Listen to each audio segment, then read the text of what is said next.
नमस्कार। एडुशान आईएएस की YouTube channel पे आप सभी का स्वागत है। आज का हमारा क्लास है एक्सपेरिमेंट्स ऑफ मोहम्मद बिन तुगलक। जैसे कि दोस्तों आप लोगों को पता होगा कि 1320 में तुगलक डायनेस्टी की एस्टेब्लिशमेंट होती है गियासुद्दीन तुगलक द्वारा। खिलजी डायनेस्टी के बारे में हमने पिछले क्लास में डिस्कस किया था, जिसमें हमने अलाउद्दीन खिलजी के जो कंट्रीब्यूशन है, उनकी जो रिफॉर्म है, बहुत जो रिफॉर्म उन्होंने इंट्रोड्यूस किया था उसके बारे में हमने डिस्कस किया था। अब अलाउद्दीन खिलजी के बाद बहुत ही कम टाइम में 4 साल के अंदर खिलजी डायनेस्टी की खत्म हो जाती है। उसके बाद तुगलक डायनेस्टी की एस्टेब्लिशमेंट होती है। जो पहले रूलर है तुगलक डायनेस्टी की, गियासुद्दीन तुगलक, वो ज्यादा दिन तक रूल नहीं कर पाए थे। सिर्फ 1320 से लेकर के 1325 तक ही उन्होंने रूल किया था। और उसके बाद आए थे दो मेन रूलर, एक थे मोहम्मद बिन तुगलक और दूसरे थे फिरोज शाह तुगलक। फिरोज शाह तुगलक आए थे 1351 में। लेकिन 1325 से लेकर के 1351 तक जो फिगर आए थे Mohammad bin Tughlaq, he is considered to be one of the most interesting and most controversial character in the entire medieval Indian history. और वो इस वजह से क्योंकि उन्होंने बहुत सारे एक्सपेरिमेंट चालू किया था अंडर दिल्ली सल्तनत, लेकिन उनके ज्यादातर एक्सपेरिमेंट्स फेलियर रहा। लेकिन उनके जो एक्सपेरिमेंट्स था वो काफी प्रोग्रेसिव और काफी फार साइटेडनेस माना जाता है, लेकिन बहुत सारे कमियां थी, बहुत सारे ड्रॉबैक थी, जिसके वजह से उनके जो एक्सपेरिमेंट्स थे वो फेलियर रहा। और जिसके वजह से कभी कभी मोहम्मद बिन तुगलक को मैड किंग के नाम पे भी जाना जाता है। तो आज की इस पार्ट 1 लेक्चर में हम उनके जो फेलियर्स थे एक्सपेरिमेंट को लेकर के उसके बारे में डिस्कस करेंगे। लेकिन सबसे पहले हम ये देख लेते हैं कि 1325 में जब वो रूलर बनते हैं तो सब उसी टाइम पे एक कंट्रोवर्सी इमर्ज हुआ था, controversy related to his coronation. हुआ ये था कि गियासुद्दीन तुगलक बंगाल में एक रेबेलियन में बिजी थे। और जब वो दिल्ली आए तो दिल्ली में गियासुद्दीन तुगलक को रिसीव करने के लिए एक प्लेटफॉर्म बनाया गया था, एक वुडन प्लेटफॉर्म बनाया गया था। और इस वुडन प्लेटफॉर्म को बनाया था मोहम्मद बिन तुगलक ने ही। लेकिन जल्दीबाजी में ये प्लेटफॉर्म बनाया गया था, और जब गियासुद्दीन तुगलक की उस पे चढ़े तो उस प्लेटफॉर्म टूट गया, और जिसके वजह से गियासुद्दीन तुगलक की डेथ हो जाती है। तो बहुत सारे लोगों ने ये बोलने लगा कि शायद ये कंस्पिरेसी था मोहम्मद बिन तुगलक के तरफ से ही, क्योंकि उनको रूलर बनना था। खैर इसका कोई एविडेंस हमारे पास नहीं है, तो हम इसको ऐसे नहीं कहा जा सकता। लेकिन उनका जो बना गया था, उन्होंने जो उनका जो रूलर बनने का जो शुरुआत था, वो शुरुआत ही एक कंट्रोवर्सी से हुआ था। और रूलर बनने के बाद उन्होंने एक सबसे पहला उनका जो एक्सपेरिमेंट था, that was the transfer of capital. तो ट्रांसफर ऑफ कैपिटल उन्होंने कहां से किया था? दिल्ली से लेकर के दौलताबाद तक।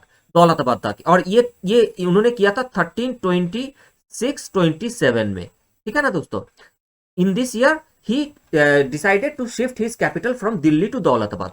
अब इनका जो पर्पस था, कैपिटल ट्रांसफर की जो पर्पस थी, इसको लेकर के बहुत सारे हिस्टोरियंस में बहुत सारे कंट्रोवर्सीज या डिसएग्रीमेंट है। जैसे कि बरानी खुद ये लिखते हैं कि Mohammad bin Tughlaq wanted to punish the people of Delhi, क्योंकि दिल्ली के बहुत सारे लोगों ने उनके बारे में बहुत कुछ क्रिटिसाइज करके बहुत कुछ कहा था, बहुत कुछ लिखा था। तो इसका इसका भी कोई ऐसे हिस्टोरिकल एविडेंस हमारे पास नहीं है। जो मेन दो पर्पस माना जाता है उनके कैपिटल ट्रांसफर के बारे में, वो ये है कि for the proper rule of Deccan. क्योंकि देखिए मोहम्मद बिन तुगलक का जो एम्पायर था, दैट वाज वेरी ह्यूज, और उनका डेक्कन में भी काफी एक्सपेंशन वो करना चाहते थे। तो उनको समझ में आ रहा था कि दिल्ली में बैठ करके डेक्कन को प्रॉपरली रूल नहीं किया जा सकता। इसका वजह ये थी कि दिल्ली सल्तनत was a highly centralised government. और हाई सेंट्रलाइजेशन में क्या होता है कि सारे पावर्स रूलर के हाथ में आकर के कंसंट्रेट हो जाता है। और क्योंकि उस टाइम पे ruler based, person based administration था, और every administrative function was depending on the ruler himself. तो एक आदमी के लिए दिल्ली में बैठ करके डेक्कन को प्रॉपरली रूल करना पॉसिबल नहीं था, और इसलिए उन्होंने दिल्ली से दौलताबाद ट्रांसफर करने की सोचा था, which is located in Deccan. ठीक है। और दूसरा रीजन ये था, माना जाता है कि he wanted to protect the capital from Mongol invasion. हालांकि मंगोल इन्वेजन काफी कम हो गया था, क्योंकि अलाउद्दीन खिलजी ने काफी उनके अगेंस्ट एक मेजर लिया था। लेकिन फिर भी उनको ये लग रहा था कि अगर मंगोल इन्वेजन होता है तो इंडिया में कभी भी इन्वेजन कहां से हुआ है? इंडिया के नॉर्थ वेस्टर्न पार्ट से हुआ है। ठीक है। जब भी नॉर्थ वेस्टर्न पार्ट से होता है तो Delhi falls in front of them, और अगर मंगोल इन्वेजन होता है तो Delhi will be vulnerable to Mongol attack. तो वो अपने कैपिटल को भी मंगोल इन्वेजन से बचाना चाहते थे। तो ये वजह रहा होगा उनके कैपिटल शिफ्ट करने का। लेकिन जो कंट्रोवर्सी हुआ, जो ड्रॉबैक्स थी उनके कैपिटल ट्रांसफर में, वो कुछ इस तरीके से थी। जैसे कि बरानी लिखते हैं कि he took all the people of Delhi to Daulatabad. यहाँ तक कि एक स्ट्रे कैट और स्ट्रे डॉग को भी नहीं छोड़ा गया था। लेकिन ये बात सही नहीं है, क्योंकि जब इब्न बतूता आते हैं तो वो लिखते हैं कि दिल्ली काफी प्रॉस्परस था, क्योंकि इब्न बतूता आए थे अराउंड 1330। ठीक है, इस टाइम पे कैपिटल ट्रांसफर हो चुका था, राइट। लेकिन उस टाइम पे भी ही राइट्स कि दिल्ली वाज वेरी प्रॉस्परस। तो basically what happened was many people were taken by him, but these people were basically the royal family people, the court peoples, the scholars, Sufi saint, all these people were taken by Muhammad bin Tughlaq to Daulatabad. अब हुआ ये कि इतने सारे जब लोगों को लेके गए, उन्होंने एक बहुत बड़ी गलती की कि ये जो कैपिटल शिफ्ट करने का जो प्रोसेस शुरू हुआ वो समर के टाइम पे हुआ था। अब the distance between Delhi and Daulatabad is more than 1000 kilometres, और ये समर के टाइम पीरियड में किया था। इसके वजह से क्या हुआ था कि ऑन द वे बहुत सारे डेथ हुई थी, ठीक है ना।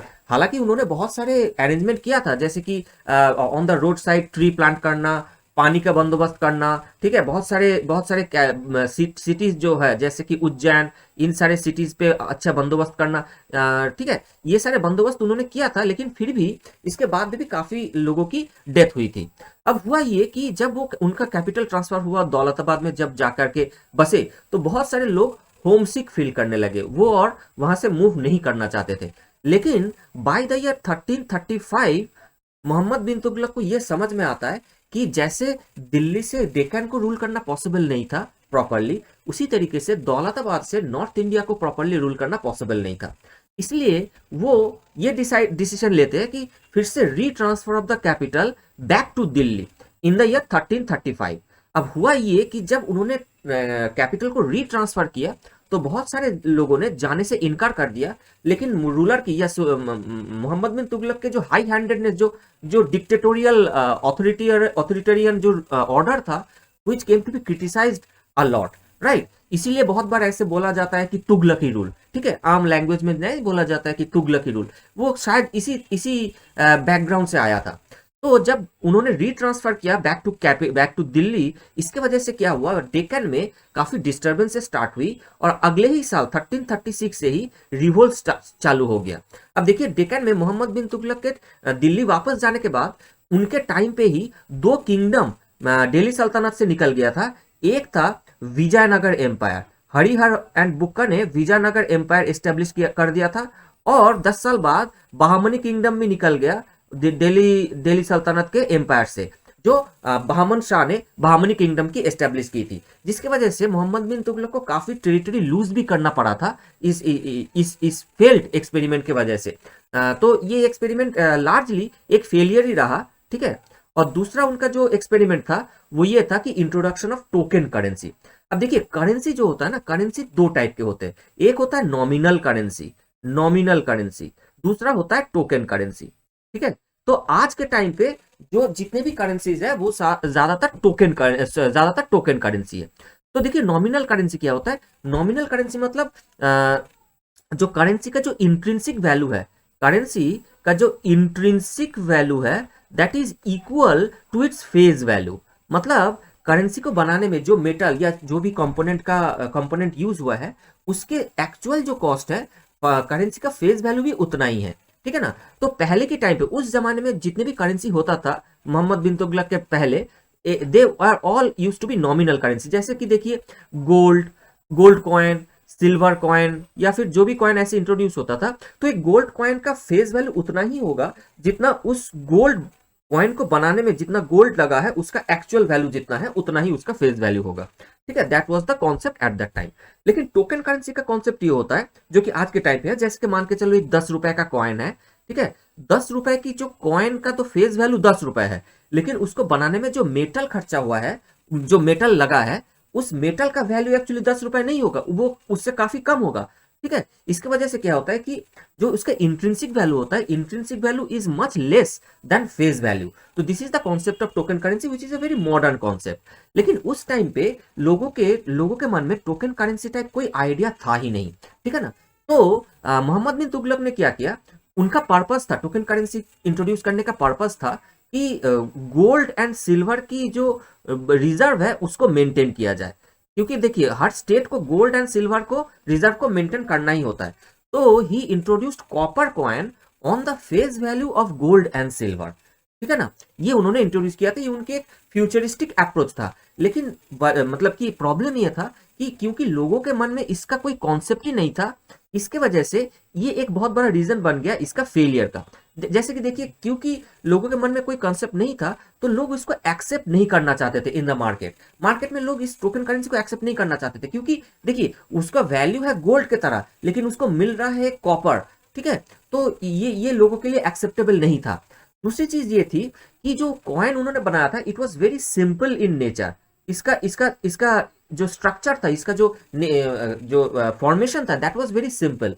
और उन्होंने ऐसा कोई मेजर नहीं लिया था जिससे जो फेक करेंसी है उसको बनाया जा सके, उसको रोका जा सके, ठीक है ना। तो इसके वजह से ये हुआ कि बहुत सारे जगह पे फेक करेंसी बढ़ने लगा। और जैसे जैसे फेक करेंसी बढ़ने लगा वैसे वैसे उसके एक्सेप्टेंस और कम होता गया, उसकी रिलायबिलिटी भी और कम होता गया, ठीक है ना। और इसी वजह से देखिए बहुत सारे जो रेबिलियस एलिमेंट है, रेबिलियस एलिमेंट भी ग्रो करने लगा, क्योंकि ये जो फेक करेंसी है इसके थ्रू बहुत सारे वेपन्स, हॉर्सेस को भी परचेस किया जाने लगा। तो समाज में एक इंस्टेबिलिटी फैल गया। और जो पीजेंट्री है वो भी टोकन करेंसी में ही, क्योंकि लैंड रेवेन्यू देते थे, तो जो स्टेट ट्रेजरी था, the state treasury also started to suffer. तो जब इसके एक्सेप्टेंस पूरी तरह से कम हो गया, पूरी तरह से खत्म हो गया, फाइनली मोहम्मद बिन तुगलक ने ये डिसीजन लिया कि ये सारे टोकन करेंसी को विथड्रॉ कर लिया जाएगा। तो ऑल द कॉपर कॉइन्स जो टोकन करेंसी की तरह इंट्रोड्यूस किया गया था, along with all the fake coins which came in the market, they all had to be withdrawn by the ruler and silver and gold was given back to the people in exchange of the copper coins. तो ये जो copper coins जो जमा हुआ state treasury में, ये तो useless होके पड़ा रह गया। लेकिन जो स्टेट ट्रेजरी था वहां से गोल्ड एंड सिल्वर बाहर चला गया, जिसके वजह से जो स्टेट ट्रेजरी था दैट सफर्ड अ लॉट, ठीक है ना। ये दोनों की जो एक्सपेरिमेंट था, बहुत बड़ा एक्सपेरिमेंट। देखिए जो कैपिटल ट्रांसफर का एक्सपेरिमेंट वो था कब से, 1326 में कैपिटल ट्रांसफर हुआ था और 1335 में उसको रीट्रांसफर किया गया था कैपिटल को, ठीक है ना। Token currency was introduced in 1329 और उसको विथड्रॉ कर लिया गया 1333, ठीक है ना। तो दोनों एक्सपेरिमेंट एक तरीके से फेलियर रहा और इसके वजह से स्टेट ट्रेजरी को काफी नुकसान पहुंचा, ठीक है ना। तो नेक्स्ट वीडियो में, नेक्स्ट लेक्चर में हम उनके बाकी के जो एक्सपेरिमेंट है उसके बारे में डिस्कस करेंगे और वो कितना सक्सेसफुल रहा या कितना फेलियर रहा या फिर उसका क्या कॉन्सिक्वेंस रहा, उसके बारे में भी हम जानेंगे नेक्स्ट वीडियो में। Thank you.